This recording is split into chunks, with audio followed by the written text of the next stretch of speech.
அல்ஹம்துலில்லாஹ் அஷ்ஹது அன் லா இலாஹா இல்லல்லாஹ் வஹ்தஹு லா ஷரீக லஹு. புகழனைத்தும் அல்லாஹ்வுக்கே.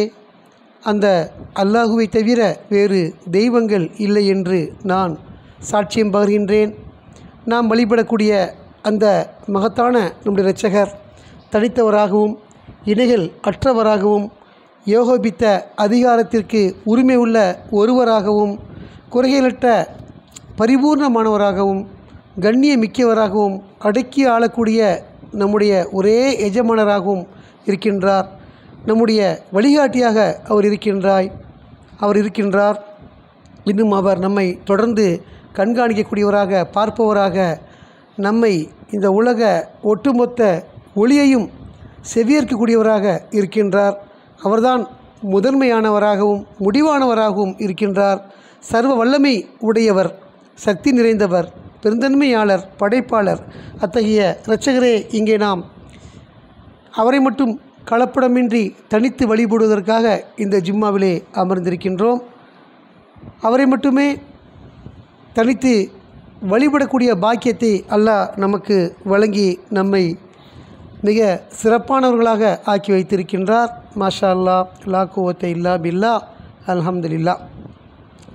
அல்லாஹுடைய வார்த்தைகளான அல் குர்ஆன் மட்டுமே மார்க்கத்தின் ஆதாரம் என்றும், இந்த குர்ஆனை தவிர வேறு எந்த ஒன்றும் மார்க்கத்தின் ஆதாரமோ அடிப்படையோ கிடையாது என்பதிலே நாம் ஒரு தெளிவான புரிந்து கொள்ளுதலில் இருக்கின்றோம்.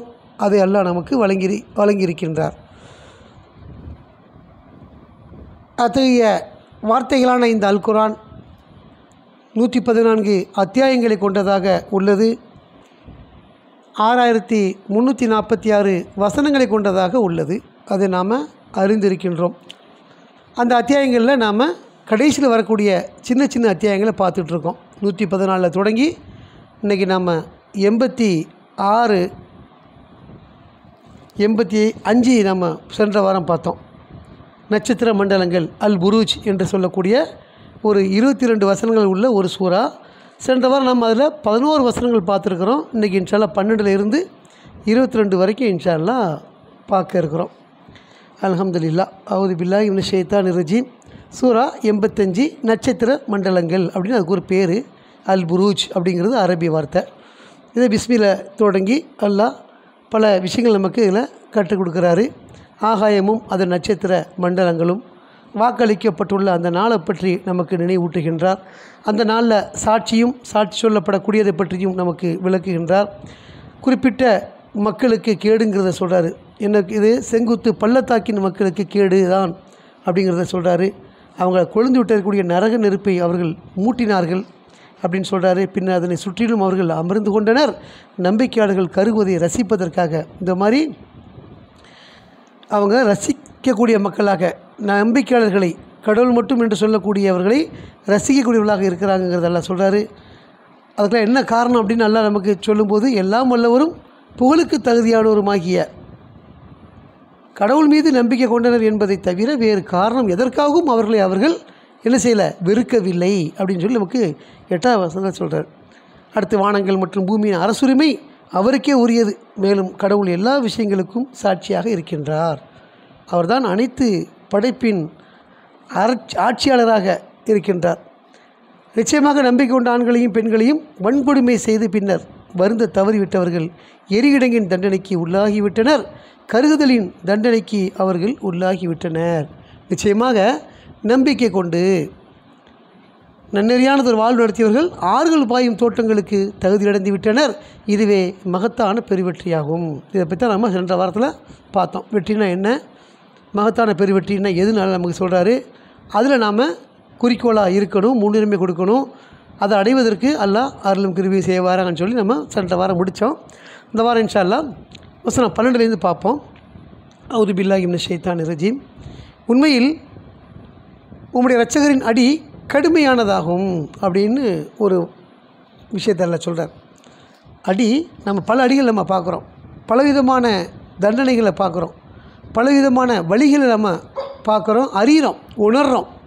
ஆனால் இதெல்லாம் தாண்டி அந்த அடி இருக்கும் அப்படின்னு சொல்கிறார். உண்மையில் உங்களுடைய இரட்சகரின் அடி கடுமையானதாகுங்கிறார்.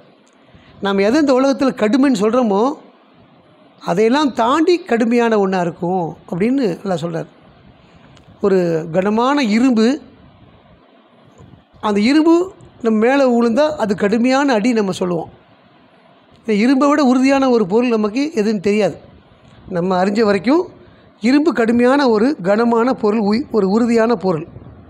அது 500 கிலோ வெயிட் உள்ள ஒரு வட்டம், ஒரு படினே வச்சுக்கிறோமே, அது நம்ம தலையில் விழுந்துச்சுன்னா அதைத்தான் நம்ம என்ன சொல்லுவோம், கடுமையான அடி அப்படிம்போம். இது நம்முடைய கற்பனைக்கு, நம்முடைய யோசனைக்கு, நம்முடைய அறிவுக்கு உட்பட்ட ஒரு விஷயமா இருக்குது. ஆனால் அல்லாஹ் சொல்கிறது, நீ என்ன யோசிக்கிறியோ அதையும் தாண்டி அப்படிங்கிறார். உண்மையில் உங்களுடைய இரட்சகரின் அடி கடுமையானதாகும். நீ எதை கடுமையாக நினைக்கிறியோ அதையெல்லாம் தாண்டிய ஒரு கடுமையாக அது இருக்கும் அப்படின்னு இந்த ஒரு வசனத்தில் நமக்கு அவர் எச்சரிக்கை செய்கின்றார்.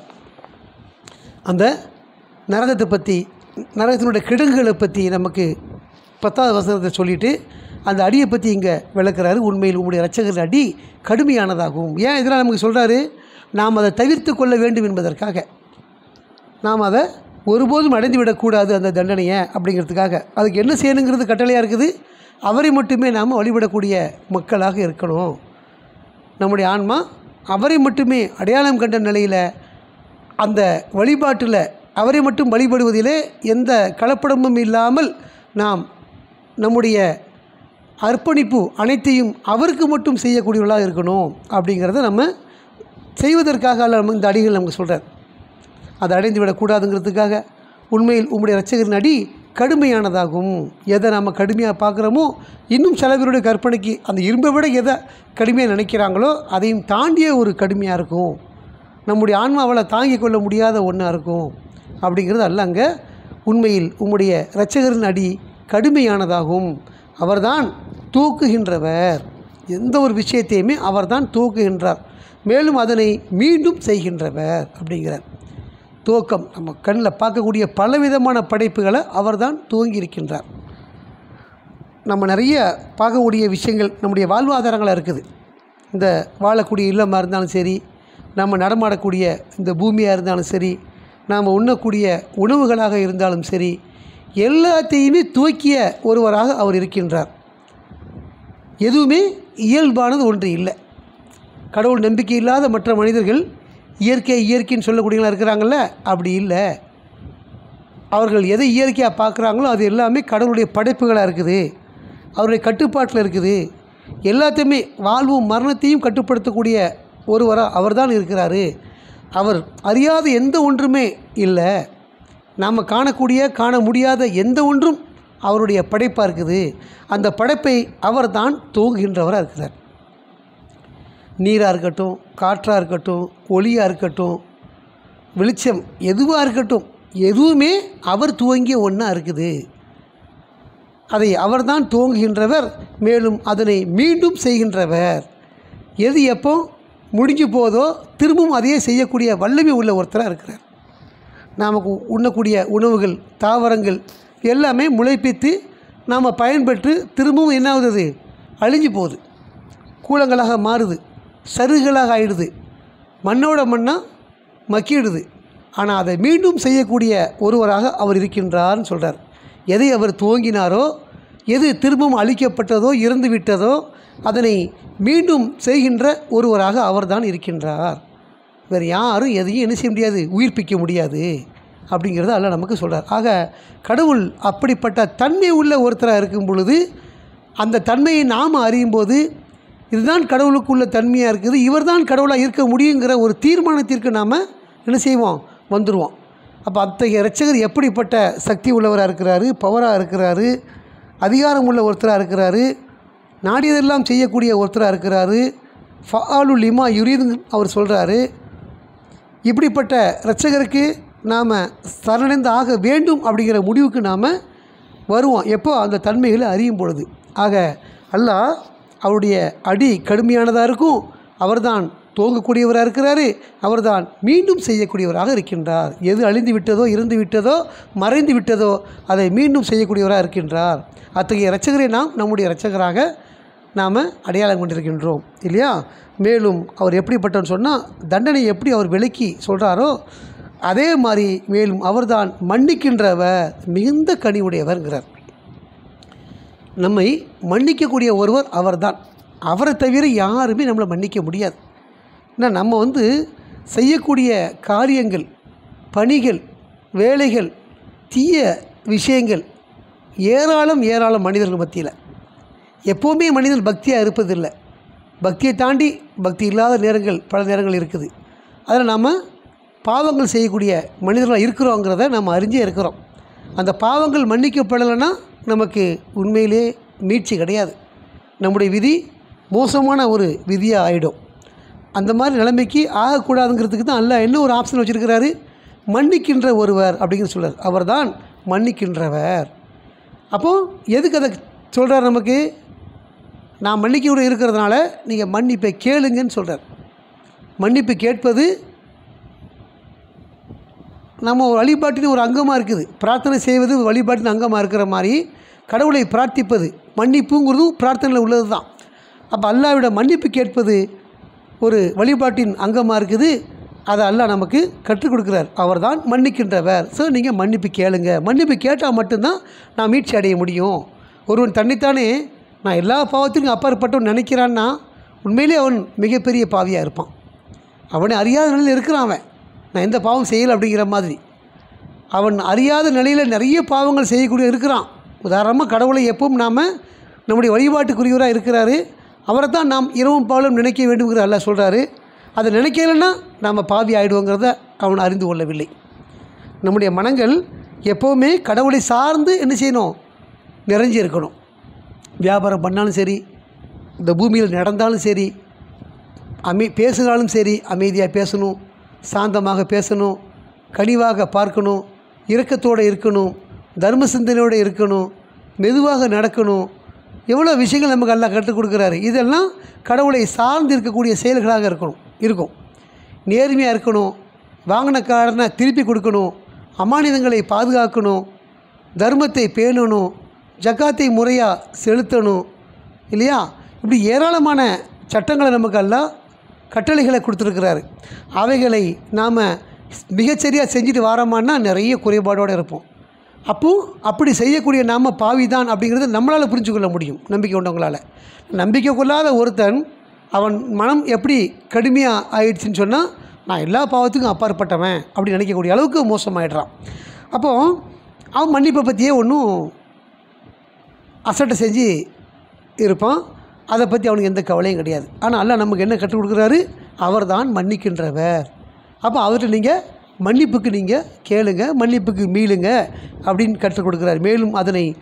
மேலும் மிகுந்த கனிவுடையவர்ங்கிறார். கனிவு அப்படிங்கிறது ரொம்ப நம்ம மற்றவங்களுடைய பார்க்குறோம்ல, கனிவாக பார்ப்பது. நம்ம அன்பு மிகுந்துட்டால் அதுக்கு அடுத்த ஸ்டேஜ் தான் கனிவு. ஒரு பழம்னு சொல்கிறான், பழுத்திருச்சிங்கிறது நார்மலு. ரொம்ப பழுத்துட்டா கனிஞ்சிருச்சின்னு சொல்லுவோம். நல்ல பழுத்திருச்சி, கனிஞ்சிருச்சின்னு சொல்லுவோம். அது மாதிரி தான் மிகுந்த அன்பு அதையும் தாண்டிய ஒன்று தான் கனிவு அப்படின்னு நான் கருதுகிறேன். அப்போ அந்த கனிவோடு நாம் நடந்து கொள்வது, கனிவோடு பார்ப்பது, கனிவோடு இருப்பது, இதையெல்லாம் தாண்டி அவர் எப்படி மிகுந்த கனிவுடையவர் அப்படின்னு சொல்கிறார். அப்போது கடவுள் நம்ம மேலே கனிவாக இருக்கணும்னா நாம் மற்ற மனிதர்கள் மீது கனிவாக இருக்க வேண்டும். நாம் அப்படி இருந்தால் தான் நாம் அவர்கிட்ட அல்லாஹ்வை எதிர்பார்க்க முடியும். நாம் கடுமையாக நடந்து கொண்டு கடவுள் என்னோடு கனிவாக இருக்கணும்னு எதிர்பார்த்தா அது எப்படி நியாயமாக இருக்க முடியும்? நாம் மற்ற மனிதர்களை மன்னிக்காமல் கடவுள் என்னை மன்னிக்க வேண்டும் அப்படின்னு நினச்சா அது எப்படி நியாயமாக இருக்க முடியும்? நான் செய்ய மாட்டேன், எனக்கு கடவுள் செய்ய வேண்டும், அது எப்படி நியாயமாக இருக்க முடியும்? நான் ஒருத்தட்ட கடன் வாங்கியிருக்கிறேன், தரமாட்டேன்னு நியத்து வச்சுக்கிறதுவேன். ஆனால் என்கிட்ட கடன் வாங்கினவங்க பூரா தந்துடணும் அப்படின்னா அது நியாயமாக இருக்கும்? நான் நேர்மையாக இருந்தால் தான் மற்றவங்கள்ட்ட நேர்மையாக நடக்கணும். என்கிட்ட நேர்மை நடக்கணும்னு நான் எதிர்பார்த்தால் நான் மற்றவங்கள்ட்ட நேர்மை நடக்கணும் அப்படிங்கிறது ஒரு சரியான விஷயம், நீதியானது. அதை தாண்டி அதுக்கு மாற்றமாக நடக்க நாம் ஒருபோதும் என்ன செய்யக்கூடாது, நினைக்கக்கூடாது, அதுக்கு எதிர்மறையாக நினைக்கக்கூடாது. அப்போ இங்கே அல்லாஹ் மிகுந்த கனிவுடையவர் அப்படின்னாருன்னா அவருக்கு கனிவுடைய இருக்கிறாரு. நம்மளை அவர் கனிவாக பார்க்கணும், நம்ம மீது இரக்கம் செலுத்தணும், நம்ம கருணையோடு வச்சுருக்கணும், நமக்கு மன்னிப்பு வழங்கணும், எல்லாம் எதிர்பார்க்குற மாதிரி நாம் மற்ற மனிதர்கள் மீது அவ்வாறு நடப்பதற்கு நாமளும் என்ன செய்யணும், முயற்சி செய்யணும் அப்படிங்கிறத இந்த ஒரு வார்த்தையில் நம்ம கற்றுக்கொள்கிறோம். மகிமைமிக்க அந்த அரியாசனத்தின் உரிமையாளர் அப்படிங்கிற அல்லாஹ் அவருடைய இருப்புன்னு ஒன்று இருக்குது. அவர் ஈர்ப்பு, அது அரியாசனம்னு சொல்கிறோம், நம்ம அரிசுன்னு சொல்லுவோம் அரபியில். மகிமை மிக்க அந்த அரியாசனம் சொல்கிறார்.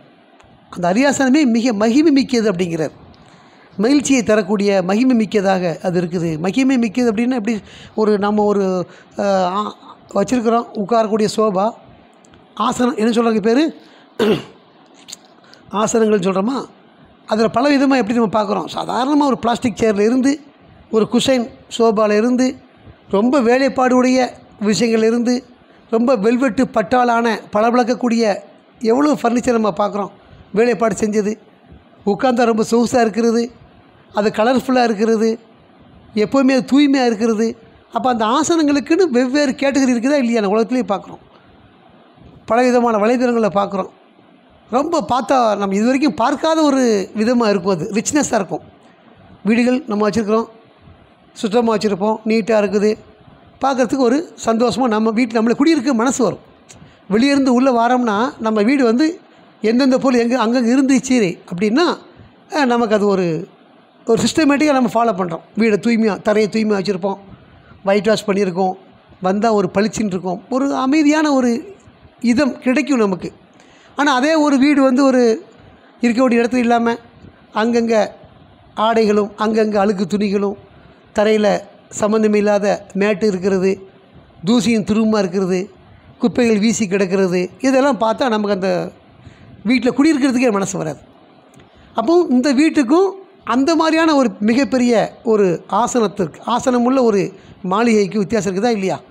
அதை பார்க்கும் பொழுதே ரொம்ப அட்வான்டேஜாக நாம் நார்மலாக ஒரு லைட்டிங் போட்டிருப்போம். அந்த லைட்டிங் பார்த்தா லைட்டே இருக்காது, ஆனால் வெளிச்சமாக இருக்கும். எல்லாம் எல்இடி டைப்பில் இருக்கும். அதில் டிசைன் பண்ணியிருப்பாங்க. அந்த பார்ப்பதற்கு ரொம்ப அற்புதமாக இருக்கும். அந்த உலகத்தில் வாழக்கூடிய அந்த மாதிரியான ஒரு இருப்புகளை, ஆசனங்களே நம்ம எப்படி பார்க்குறோம், ரொம்ப மகிழ்ச்சியாக பார்க்குறோமா. இதெல்லாம் தாண்டி அல்லாஹ் சொல்கிறாரு அவருடைய அரியாசனத்தை பற்றி, மகிமை மிக்க அப்படிங்கிறார். மகிமை மிக்க அந்த அரியாசனம், அந்த அரியாசனத்தினுடைய உடைமையாளர், அது அவர் தான் படைச்சிருக்கிறாரு. அதை பற்றி நமக்கு அல்லாஹ் சொல்கிறார். அதனுடைய உரிமையாளராக அவர் இருக்கின்றார். அவருடைய இருப்பு, இந்த இருப்பின் உரிமையாளராக அவர் இருக்கின்றார். அப்படிப்பட்ட மகத்தான அந்த இரட்சகர் அவர் நாடுகின்ற எதனையும் செய்யக்கூடியவராக இருக்கிறார். எதை அவர் நாடுகின்றாரோ அதனை செய்யக்கூடியவராக இருக்கின்றார். தொடர்ச்சியாக நாம் இந்த அடுத்தடுத்த வசனங்களை பார்ப்போம். தூபு இலல்லாஹ், அல்ஹம்துலில்லாஹ், அஷ்ஹது அன் லா இலாஹா இல்லல்லாஹ் வஹதஹு லா ஷரீக லஹு. புகழனைத்தும் அல்லாஹ்வுக்கே, அந்த அல்லாஹுவை தவிர வேறு தெய்வங்கள் இல்லை என்று நான் சாட்சி பகர்கின்றேன். அவர் தனித்தவர், இணைகள் அற்றவர், எல்லாம் வல்லவர். அந்த அல்லாஹ்வுடைய மாபெரும் அருளாலும் கருணையாலும் கிருபையாலும் நாம் எல்லாம் அவரை மட்டுமே கலப்படமின்றி தனித்து வழிபடக்கூடிய குடும்பமாக சரணடைந்தவர்களாக இந்த ஜும்மாவுடைய 2வது பிரசங்கத்திலே அமர்விலே அமர்ந்திருக்கின்றோம். மாஷா அல்லாஹ், லா குவத்த இல்லா பில்லா, அல்ஹம்துலில்லாஹ். இந்த அரிய பெரிய வாய்ப்பை அல்லாஹ் நமக்கு வழங்கியிருக்கின்றார். அவரை தவிர வேறு யாருக்கும் எதற்கும் எந்த சக்தியும் இல்லை அப்படிங்கிற ஒரு தெளிவான அறிவை, புரிந்து கொள்ளுதலை நாம் அல்லாஹுவால் அடையப்பட்டிருக்கின்றோம். அல்ஹம்துலில்லாஹ். அல்லாஹ்வுடைய வார்த்தைகளான இந்த அல் குர்ஆன் மிகவும் வளமானதாகவும், திரும்ப திரும்ப படிக்க தூண்டக்கூடியதாகவும், வெவ்வேறு மென்மேலும் சரியான சீரான நேரான வழியை காட்டக்கூடிய வழிகாட்டியாகவும் இந்த குர்ஆன் இருக்குது. அப்படிப்பட்ட குர்ஆனிலிருந்து நாம் கற்றுக்கொண்டும் பார்த்து கொண்டும் படித்து கொண்டும் வருகின்றோம். ஆக அல்லாஹ் அவருடைய தன்மைகளை பற்றி இங்கே நமக்கு சொல்கிறாரு. எந்த ஒரு படைப்பையும் அவர்தான் துவங்குகின்றார். அது மறந்து விட்டாலோ, இறந்து விட்டாலோ, அழிந்து விட்டாலோ மீண்டும் செய்யக்கூடிய ஒருவராக அவர் மட்டுமே இருக்கின்றார். அத்தகைய இரட்சகர் தான் நம்மை மன்னிக்க முடியும். மிகுந்த கனி உடையவர், மகிமை மிக்க அந்த அரியாசனத்தின் உடைமையாளராக அவர் இருக்கின்றார். தொடர்ச்சியாக 16வது வசனத்தில் அவர் நாடுகின்ற எதனையும் செய்கின்றவர். இங்கே தான் அந்த வார்த்தை வருது, ஃபஅலு லிமா யுரீதுன்னு நினைக்கிறேன். அவர் நாடுகின்ற எதனையும் செய்கின்றவர். அவர் அத்தகைய படைப்பாளராக அவர் இருக்கின்றார். நமக்கு தான் முடியாதுங்கிற விஷயமெல்லாம் அல்லாஹ்வை பொறுத்த வரைக்கும் எல்லாமே அவருக்கு சாத்தியமானது. ஏன்னா அவர் தான் படைப்பாளர் இருக்கிறார். எதை படைக்கணும், எதை வடிவமைக்கணும், எதை நாடணும் எல்லாமே அவருடைய கட்டுப்பாட்டில் இருக்குது. நம்மை போன்ற ஒருவர் அல்ல. நாம் நினைக்கிற மாதிரி நமக்குள்ள சக்தி மாதிரி தான் கடவுளுக்குமோ அப்படின்னு நினச்சா தான் அந்த சந்தேகம்லாம் வரும், எப்படி இதெல்லாம் சாத்தியம்னு சொல்லி. ஆனால் நம்மளே அவர் தான் படைச்சிருக்கிறாரு, நமக்குன்னு குறிப்பிட்ட சக்தியை கொடுத்துருக்கிறாரு. அது உள்ளதான் நாம் சிந்திக்க முடியும். ஆனால் அதையெல்லாம் தாண்டிய ஒருவராக அவர் இருக்கிறதுனால அவருக்கு எல்லாமே சாத்தியம் இல்லையா? ஆக அவர் தன்னை பற்றி சொல்லும்போது அவர் நாடுகின்ற எதனையும் செய்கின்றவர் அப்படின்னா ஆமாம், அது உண்மை, அதில் எந்த விதமான சந்தேகமும் இல்லை அப்படிங்கிற முடிவுக்கு தீர்மானத்துக்கு நம்மளால் வர முடியும். ஆக அல்லாஹ் தான் நாடியதை செய்யக்கூடியவர்னா அவர் மறுமையை பற்றி சொல்கிறாரு, சொர்க்கம் நரகம் சொல்கிறாரு, இன்னொரு வாழ்வை பற்றி சொல்கிறாரு, நம்முடைய மீட்சியை பற்றி சொல்கிறாரு. எல்லாமே அவருடைய நாட்டத்தில் உள்ள விஷயமாக இருக்குது. அது அவருடைய வார்த்தைகள் சத்தியமானதாக இருக்குது. அதை சொன்னது விஷயங்கள் எல்லாமே கணித அமைப்பில் கட்டமைக்கப்பட்டதாக இருக்குது. எதுவுமே அதில் குளறுபடி இல்லை, எல்லாமே உண்மையானதாக இருக்குது. அதை மிக நிச்சயமாக நம்ம பார்க்க போகிறோங்கிறத கணித ரீதியாகவும் அறிந்து கொள்ள முடியும். ஆக அவர் தான் நாடுகின்ற எதனையும் செய்யக்கூடியவர். அடுத்து சொல்கிறாரு, சேனைகளின் வரலாற்றை நீர் கவனித்தீரா அப்படின்னு கேட்குறார். எங்கே கவனிக்க முடியும்? அந்த வரலாறுகளை இந்த குரானில் தான் அல்ல நமக்கு விளக்கி சொல்கிறார். சேனைகளின் வரலாறு, ஒரு பெரும் படையை கொண்ட வரலாறு. அது யாருன்னு கேட்டால் கீழே சொல்லுவார், ஃபோரோ மற்றும் தமூதுடைய அப்படிம்பார். ஃபோரோவும் பெரும் சேனைகளை கொண்ட ஒருத்தனாக இருந்திருக்கிறான், அவனுடைய வரலாற்றை நீ கவனித்தீரா அப்படிங்கிறார். எவ்வளோ பெரிய படையை வச்சு வாழ்ந்திருந்தாலும் அவன் மரணத்தை தழுவியாக வேண்டும். மரணத்திற்கு பிறகு ஒரு வாழ்க்கை இருக்குது. அந்த வாழ்க்கையில் ஜெயிக்கணும்னா இங்கே நாம் கடவுளுக்கு மட்டும் சரணடைந்தாக வேண்டும். கடவுளுக்கு மட்டும் சரணடைவதுங்கிறது, அவரை தவிர யாருக்கும் சக்தி இல்லைன்னு நினைக்கிறது நம்முடைய வாழ்க்கைக்கு மகிழ்ச்சியானதாக இருக்கும். அவருக்கு மட்டும் சரணடைந்தால் உண்மையில் நமக்கு நம்முடைய வாழ்வு மகிழ்ச்சியாக இருக்கும். அவருக்கு சரணடையாமல் மற்ற விஷயம் சரணடைந்திருந்தால் நம்முடைய வாழ்க்கை ஒரு துன்பகரமாக தான் இருக்கும். அதையும் நம்மளால் கவனிக்க முடியும். ஆக சேனைகளின் வரலாற்றை நீர் கவனித்தீரா, ஃபோரோ மற்றும் தமூத் உடையவை அப்படின்னு சொல்கிறார். அப்போ ஃபோரோவுடைய வரலாறு, தமூதுடைய வரலாறு நம்ம இந்த குரான்லேயே நம்ம பார்க்குறோம். அவங்களாம் எப்படிப்பட்டவங்களாக இருந்தாங்க, தூதரை ஏற்க மறுத்தாங்க, தூதர்களை எதிர்த்தாங்க, நம்பிக்கையாளர்களை வன்கொடுமை செஞ்சாங்க, அப்படிங்கிற நிறைய விஷயங்கள் நம்ம பார்க்குறோம். கடவுளுக்கு அடிபணியில் அவங்க சரணடையலை, அல்லாவை ஏற்றுக்கொள்ளலை, அதுக்கு மாற்றமாக மக்கள் மத்தியில் பெரும் கலவரக்காரர்களாக கலகம் செய்யக்கூடியவங்களாக இருக்கிறாங்கலாம் நம்ம நிறைய வரலாறுகளை பார்க்குறோம். அப்படிப்பட்ட வரலாறு நீங்கள் கவனிச்சிங்களா? ஏன் சொல்கிறாரு? அதை கவனித்து நாம் இந்த பூமியிலே சீர்திருந்தி வாழ்வதற்காக நம்ம சொல்கிறார். நாம் சரியான நபராக இருக்கணும்னா அவன்லாம் எப்படி இந்த உலகத்தில் வாழ்ந்தான், பெரும் படையோடு இருந்தான், செல்வம் இருந்துச்சு, சக்தி இருந்துச்சு, எல்லாத்தையும் வச்சு அவன் இந்த துனியாவில் ஜெயிச்சிட்டானா அப்படின்னா இல்லை, அவன் தோற்று போயிட்டான்.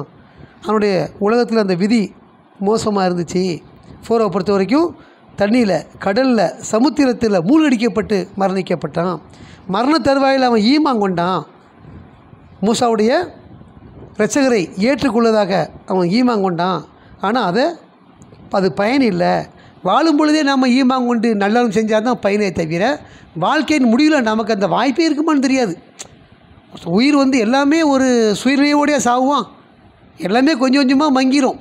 கை விழுந்துரும், வேலை செய்யாது, கால் நடக்க முடியாது, படுத்த படுக்கையாக இருப்பான், சுயமாக சிந்திக்க முடியாது, நினைக்கிறத பேச முடியாது, பார்க்குறத சொல்ல முடியாது, கேட்குறத செவியேற்பதை வெளியே தெளிப்படுத்த முடியாது, மூளை என்ன சிந்திக்கிறதோ அதை வெளிப்படுத்த பேச முடியாத அளவுக்கு சக்தி இழந்துருவான். இப்படிலாம் இருக்கும் பொழுது நான் கடைசியாக களிமா சொல்லிக்கிறேன் அப்படின்னா அது எப்படி நடக்கும்? உன்னால் தான் சுயமாக செயல்படவே முடியலையே. எல்லாம் முழு ஆரோக்கியத்தோடைய எல்லாருமே மரணிக்கிறான். பெரும்பாலான மரணம் எப்படின்னு பார்க்க தானே செய்கிறோம். முழு ஆரோக்கியத்தில் இருக்கும் பொழுது திடீர்னு மரணம் வந்துடுது. ஒரு விபத்து வருது, தூக்கத்தில் மரணம் வருது, தூக்கத்தில் விபத்து வருது. எப்படி சொல்லுவோம் களிமா? அப்போ களிமா சொன்னால் சொர்க்கம் சொல்லிங்கிற ஒரு கோட்பாடை வச்சுருக்காங்களே, சாவும்போது சொன்னால் மட்டும் போதுமா? அது வாழ்க்கையில் நடைமுறைப்படுத்தணும். லா இலாஹா இல்லல்லா அப்படிங்கிறது கடவுளை தவிர வேறு தெய்வம் இல்லை அப்படின்னு இந்த உலகத்தில் வாழ்க்கையில் நடந்து காட்டுறது. நேர்மையாக நடக்கும் பொழுது நமக்கு லா இலாஹா இல்லா ஞாபகம் இருக்கணும். லா இலாஹா இல்லா ஞாபகம் இருக்குதுன்னா நம்ம நேர்மையாக நடக்கணும். ஒவ்வொரு விஷயத்துலையுமே, பேச்சாக இருந்தாலும் சரி, நடவடிக்கையாக இருந்தாலும் சரி, சைகையாக இருந்தாலும் சரி, எல்லாத்துலேயுமே கடவுளை தவிர வேறு தெய்வம் இல்லை அப்படி நெய்வோடு இருந்தால் தான் அது வாழ்க்கையில் நம்ம நடக்கணும்னு அர்த்தம். லா இலாஹ இல்லல்லாஹ் நடக்கணும்னு அர்த்தம். வாழ்க்கையில் பூரா அநியாயம் அட்டகாசம் பண்ணிவிட்டு கடைசியில் நான் களிமா சொல்லுவேன் ஒருத்தன் நினச்சிக்கிட்டு இருந்தான்னா அவன் எப்படி சொல்ல முடியும்? அவன் நினப்பு அப்படி சொல்லிட்டு அது நியாயமாகிடுவான். முதல்ல பல கொலைகள் குற்றங்களை செஞ்சுட்டு சாகும்போது களிமா சொல்லிக்கிறோம் ஒருத்தன் நியத்து வச்சான்னா அது நிகழுமா? முதல்ல அவனுக்கு சக்தி இருக்குதா? நான் சாகும்போது இது சொல்லுவேன் அப்படி அவனால் செய்ய முடியுமா? சுயமாக நடக்க முடியுமா? சுயமான அறிவு இருக்கும்போதே நம்மளால் சுயமாக நடக்க முடியலையே.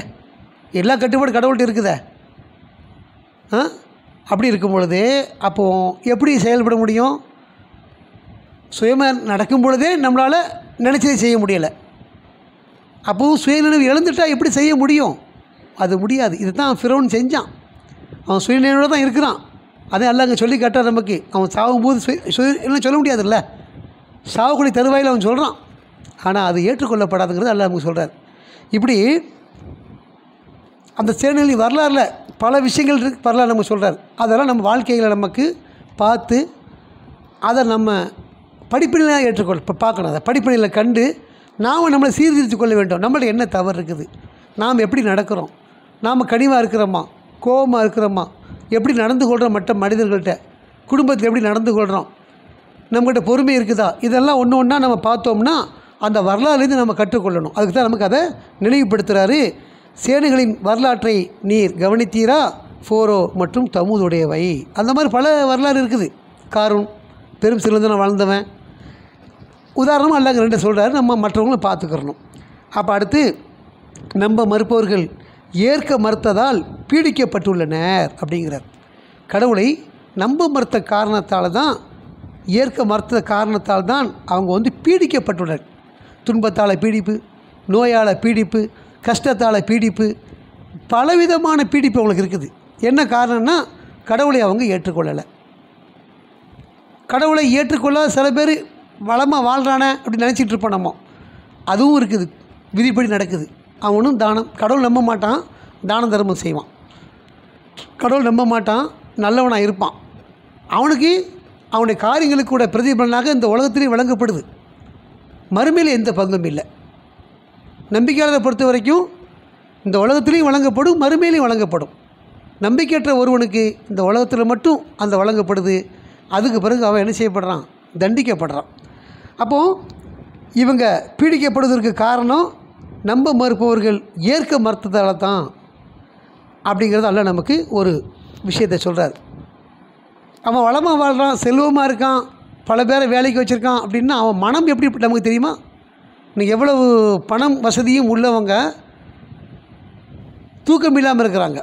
அதை பாதுகாப்பதில் கவனம் செலுத்திட்டு இருக்கிறாங்க. எல்லாருமே நிம்மதியாக தூங்க முடியுமா? ஒருத்தன் ஒரு கூலி வேலை செய்கிறான், உழைக்க போகிறான், கடுமையாக வேலை செய்கிறான், இரவு உணவு வந்துட்டு படுத்தான்னா ஃப்ளாட் ஆயிடுவான், நடந்தது எதுவுமே தெரியாது, ஆழ்ந்த தூக்கத்தில் இருப்பான். இதே தூக்கம் அந்த கோடீஸ்வரனுக்கு இருக்குதான்னா அது இல்லைங்கிறத பல பேர் சொல்கிறானுங்க. கோடீஸ்வரனுடைய பேட்டி கொடுக்குறாங்களா, நம்ம பார்க்கத்தானே செய்கிறோம். நான் உலகத்தில் எல்லாத்தையும் அடைஞ்சிட்டேன், நான் விரும்பினதான் அடைஞ்சேன். அது வாகனமாக இருந்தாலும் சரி, செல்வமாக இருந்தாலும் சரி, இல்லமாக இருந்தாலும் சரி, மாளிகையாக இருந்தாலும் சரி, ஆனால் ஏதோ ஒன்று மிஸ் பண்ணுறேன், மனசில் நிம்மதி இல்லை அப்படின்னு சொல்கிறான்னா அப்போ அவன் அதில் பீடிக்கப்பட்டிருக்கின்றான். என்ன காரணம்?